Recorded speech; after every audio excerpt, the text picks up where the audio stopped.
Hello guys, welcome to all of you. आज फिर हम उपस्थित हैं। एक महत्वपूर्ण थ्योरीज है, आप लोगों ने नाम सुना होगा, वान थ्यूनेन का कृषि अवस्थिति सिद्धांत या कृषि स्थानीयकरण का सिद्धांत। लोग कठिन मानते हैं, छोड़ देते हैं और अक्सर प्रश्न आ जाता है जिसमें आप लोग इस प्रश्न से दूर हटते हो। मेरा प्रयास होगा कि वह सिद्धांत जो आप 1.5 से 2 घंटे में पढ़ते हो फिर भी समझ में नहीं आता है, आप लोग मात्र 5 से 7 मिनट में आप लोग समझोगे इस सिद्धांत को। वान थ्यूनेन महोदय ने 1826 में एक कृषि अवस्थिति सिद्धांत दिया जिसे कहा जाता है वान थ्यूनेन का कृषि अवस्थिति सिद्धांत। इन्होंने अपने सिद्धांत में कुछ बेसिक कंसेप्ट किया। बेसिक कंसेप्ट इन्होंने माना क्या, अब आपको सोचना है।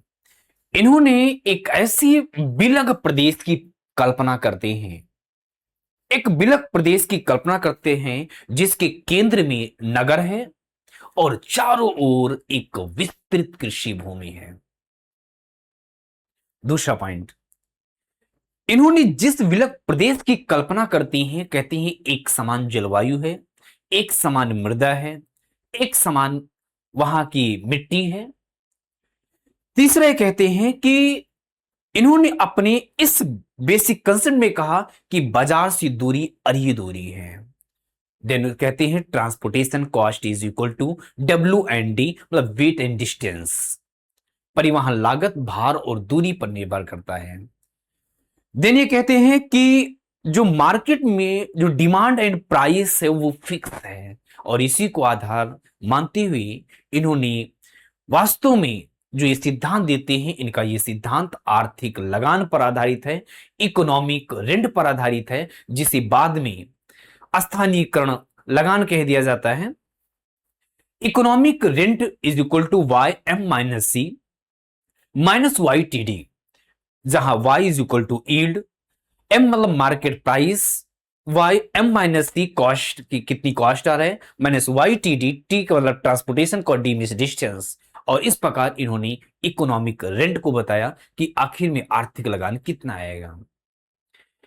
इकोनॉमिक रेंट को बताते हुए इन्होंने जब अपने सिद्धांत बताया कि बाजार से दूरी अरिय दूरी है, तो इन्होंने रेडियल पैटर्न्स में, अरिय पैटर्न्स में इन्होंने 6 पेटियों की पहचान की। 6 पेटियों के क्रम में सबसे पहला इन्होंने कहा कि केंद्र में मार्केट है। केंद्र में इन्होंने कहा मार्केट है, और मार्केट में जो का मतलब यह है कि वहां पे साग सब्जी का उत्पादन होता है, दूध डेयरी का उत्पादन होता है। इन सब की इन्होंने बातें की थी, यही इतना नहीं। दूसरा, इन्होंने इस मार्केट के, ये आप देख रहे हो केंद्र में इन्होंने कहा ये मार्केट है, और इसके चारों ओर जो क्षेत्र देख रहे हो ये कहते हैं मार्केट। यहां पे आप देख रहे हो पॉइंट नंबर 2 के संदर्भ में फायरवुड, फायरवुड की यहां पे फायरवुड या वुड प्रोडक्शन की बात करते हैं। उसके बाहर जो ये हम चारों तरफ की बात करें तो ग्रेन क्रॉप्स विथ नो फेलोलैंड, मतलब यहां पे गहन कृषि हो रही है, कोई प्रतिभूमि नहीं है।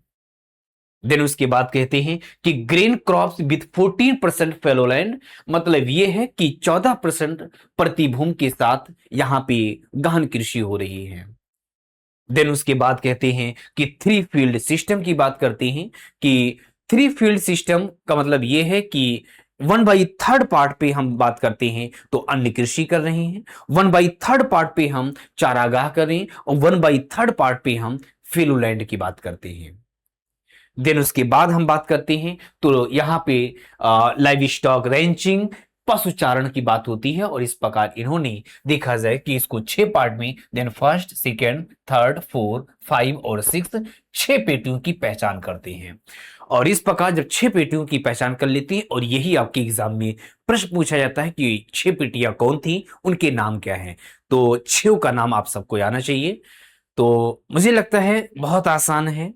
ऐसे ही आसान टॉपिक को, मतलब कठिन से कठिन टॉपिक को आसान भाषा में समझने के लिए, आसान तरीके से समझने के लिए आप सभी लोग जुड़े हमारे KGS UGC नेट परिवार के साथ, हमारे साथ, और हम आपको एक बेहतरीन तरीके से, एक बहुत ही सरल वे में पूरी ज्योग्राफी को कंप्लीट करा रहे हैं एप्लीकेशन पे।